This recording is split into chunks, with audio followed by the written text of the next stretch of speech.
Bonjour et bienvenue sur Film Résumé. Aujourd'hui, je vais vous présenter un film dramatique intitulé A Dangerous Method. Spoiler à venir. Prenez soin de vous et bon visionnage. Le film commence en 1904, en Suisse, où quelques hommes transportent de force une femme quelque part. Le nom de la femme est Sabina et elle souffre d'un trouble mental appelé hystérie. Une maladie où la patiente perd le contrôle de ses émotions. Sabina est donc amenée à l'hôpital psychiatrique pour y être traitée. Un jeune médecin suisse, Carl Jung, sera chargé de la soigner. Jung lui dit qu'ils vont juste parler pendant 1 heure ou 2 la plupart des jours pour le traitement. Il croit au concept d'association de mots pour déterminer l'état de ses patients. Jung est assis derrière Sabina, pour qu'elle ne se sente pas intimidée. Il lui demande ce qui déclenche sa crise et Sabina répond l'humiliation. Toutes sortes d'humiliations la fait transpirer. Lorsqu'elle était enfant, son père la frappait et l'obligeait ensuite à embrasser sa main. Ensuite, Jung est avec sa femme enceinte Emma, et il lit les papiers de Sabina. Il apprend que Sabina est bien éduquée et qu'elle aspire à devenir médecin un jour. Jung explique à Emma que cette méthode de traitement, la Talking Cure, a été proposée par le docteur Freud. Mais il n'a toujours pas établi les grandes lignes de la psychanalyse. Jung pourrait donc être la première personne à l'expérimenter. Plus tard, Jung se promène avec Sabina et essaie d'en savoir plus sur son état. Mais Sabina se met en colère et jette son manteau. Quand il le ramasse, il le frappe avec son bâton, ce qui déclenche le trouble de Sabina. Elle lui arrache le manteau et demande à retourner à l'asile. Après quelque temps, Jung lui rend visite et lui dit qu'il a parlé au directeur général de son intérêt pour la médecine. Désormais, Sabina peut l'aider occasionnellement dans ses recherches. Ensuite, Jung réalise une association de mots sur Emma tandis que Sabina l'aide à collecter des données empiriques. Il utilise certains mots et Emma doit dire le premier mot qui lui vient à l'esprit après les avoir entendus. Après la procédure, Sabina conclut que sa femme pense beaucoup à sa grossesse, ce qui est évident, mais elle s'inquiète aussi du fait que Jung se désintéresse d'elle. Jung est impressionné par l'analyse de Sabina. Après quelque temps, Emma donne naissance à une petite fille et s'excuse auprès de Jung de ne pas avoir donné un garçon. Ce dernier lui demande d'arrêter d'être ridicule car il est également heureux avec une fille. Lors de la séance suivante avec Sabina, il plonge plus profondément dans ses souvenirs. Sabina révèle que lorsqu'elle avait 4 ans, elle a cassé une assiette, alors son père lui a donné une fessée nue. Mais en fait, elle a aimé ça et ça l'a excitée. Depuis lors, toutes sortes d'humiliations l'excitent, et c'est pourquoi elle a arraché son manteau lorsque Jung le frappait. C'est pourquoi elle pense qu'elle ne devrait jamais sortir de l'asile. 2 ans plus tard, Jung et Emma viennent à Vienne pour rencontrer le docteur Sigmund Freud. Freud demande comment va Sabina et Jung répond qu'elle va beaucoup mieux maintenant. Ils l'ont inscrite dans une école de médecine et elle s'en sort très bien. Les 2 hommes passent ensuite des heures à parler de psychanalyse et de la façon dont les rêves affectent l'esprit des gens. Ils ont passé 13 heures à discuter de leurs idées et de leurs théories et Jung retourne en Suisse. Il rencontre Sabina et lui dit que Freud n'est pas exactement ce qu'il avait imaginé. Il est obsédé par l'idée de représenter chaque symptôme en termes sexuels et ses disciples ne sont pas du tout impressionnants. Mais Jung croit qu'il y a d'autres raisons que le sexe et il veut suivre ses propres idées. Un peu plus tard, Sabina demande si elle peut être une bonne psychiatre et Jung répond par l'affirmative. Il n'a entendu que de bonnes choses sur son rapport universitaire et elle est exactement le genre de personne dont ils ont besoin. Maintenant, Freud écrit une lettre à Jung et lui demande de s'occuper d'un psychanalyste brillant, mais erratique, Otto Gross. Et il doit garder Otto avec lui jusqu'en octobre. Jung apprend qu'Otto a été maltraité par son père et qu'il est un grand partisan de la polygamie. Alors que Jung aime sa seule femme Emma et trouve la monogamie plus logique. Otto essaie même de convaincre Jung d'avoir des relations sexuelles avec ses patients, mais Jung est inflexible et trouve cela bizarre. Après quelque temps, il rencontre à nouveau Sabina qui lui exprime son idée de la sexualité. Elle dit qu'elle a étudié beaucoup de sujets sexuels à l'université et qu'elle est maintenant plus consciente du fait qu'elle n'a aucune expérience sexuelle. Puis, elle embrasse soudainement Jung et lui demande de venir dans son immeuble s'il veut prendre l'initiative. Jung parle ensuite à Otto, qui lui demande de se rendre dans l'immeuble de Sabina et de lui donner le plaisir simple qu'elle désire. Jung n'est toujours pas sûr que c'est la bonne chose à faire, mais Otto a quelques astuces puissantes pour le convaincre. Après cela, Otto devient physique avec un travailleur de l'asile et s'échappe ensuite de l'endroit en utilisant une échelle. Jung visite sa chambre et trouve son travail sur la polygamie et les plaisirs.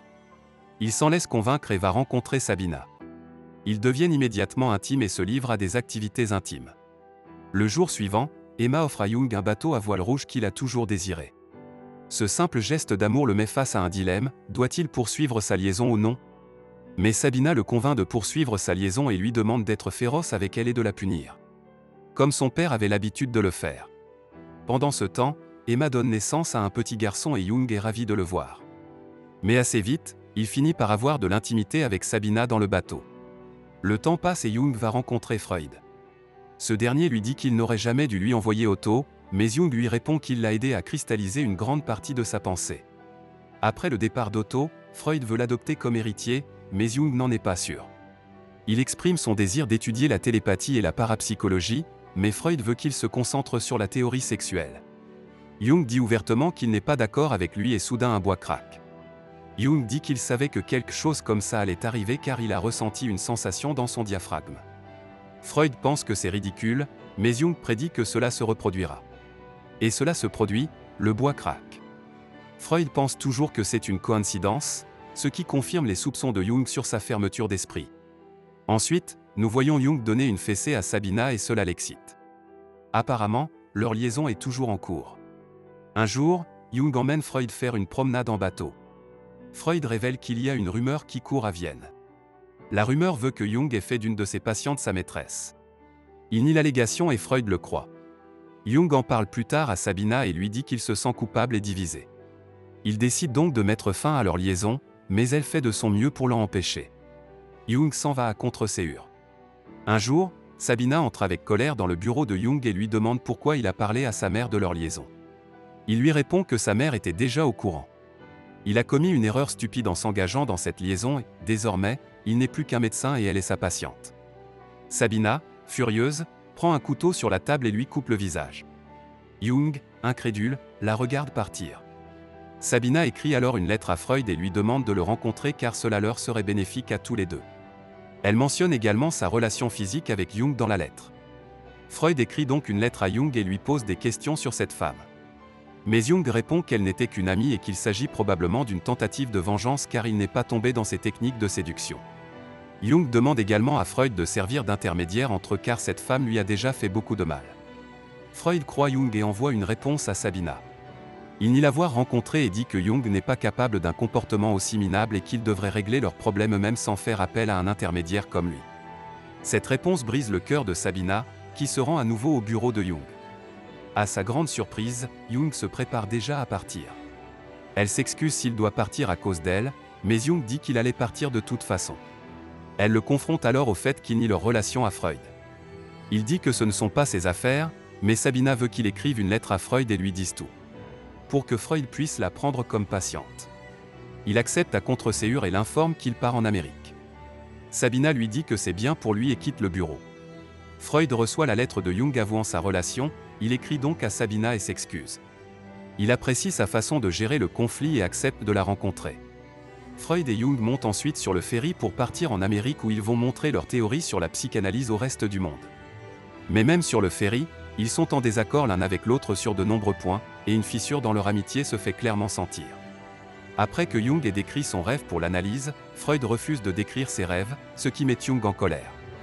Même pendant la conférence, il souligne les erreurs de l'autre et se renvoie les arguments. Cela renforce encore l'amertume de leur relation et tout le monde les considère comme des rivaux. Après quelque temps, Sabina rencontre Jung en Suisse pour travailler sur sa thèse. Cependant, ils entament à nouveau une relation physique et Jung lui demande de ne pas partir cette fois-ci. Mais elle est déterminée et décide de partir cette fois-ci. 2 ans plus tard, à Vienne, Sabina est devenue psychiatre et rencontre Freud pour discuter de sa théorie. Elle pense que l'activité sexuelle est un acte à la fois productif et destructeur car elle peut créer un nouvel être à partir de la destruction de 2 personnes. Et Freud et Jung devraient travailler ensemble pour solidifier les bases de la psychanalyse. Mais Freud ne veut pas travailler avec Jung en raison de leurs différences, cependant, il confie quand même certains de ses patients à Sabina. Jung et Freud échangent des lettres pendant un certain temps pour tenter de résoudre leurs différends, mais en vain. Freud décide alors de mettre fin à sa relation avec lui et lui écrit une dernière lettre. Une année passe et Sabina rencontre un jour Emma dans son jardin. Elle est maintenant mariée et enceinte. Après quelques discussions, Emma demande à Sabina d'aider Jung. Il n'est pas lui-même depuis qu'il a cessé de parler à Freud et il ne dort pas bien. Sabina accepte et va parler à Jung. Elle s'assied à côté de lui et se rend compte qu'il n'est plus comme avant. Jung lui révèle qu'il fait sans cesse des rêves apocalyptiques où une inondation provoque la mort de milliers de personnes, ce qui l'empêche de dormir correctement. Le sujet passe à Freud et Jung révèle que Freud l'a perdu lorsqu'il a refusé de partager son rêve afin de protéger son autorité. Jung veut développer une méthode qui ne se contente pas de traiter les patients mais les aide à découvrir ce qu'ils peuvent être. Jung avoue qu'il veut toujours être avec Sabina mais qu'il ne peut rien faire pour l'instant. À la fin du film, nous apprenons qu'Otto est mort de faim à Berlin. Freud a été chassé de Vienne par les nazis et est mort d'un cancer. Sabina a formé certains des analystes les plus éminents de la nouvelle Union soviétique mais qu'elle a été abattue dans une synagogue locale. Enfin Jung s'est remis d'une dépression nerveuse pour devenir le principal psychologue et s'est éteint paisiblement en 1961. Assurez-vous de vous abonner pour pouvoir regarder plus de résumés de films comme celui-ci. Merci d'avoir regardé.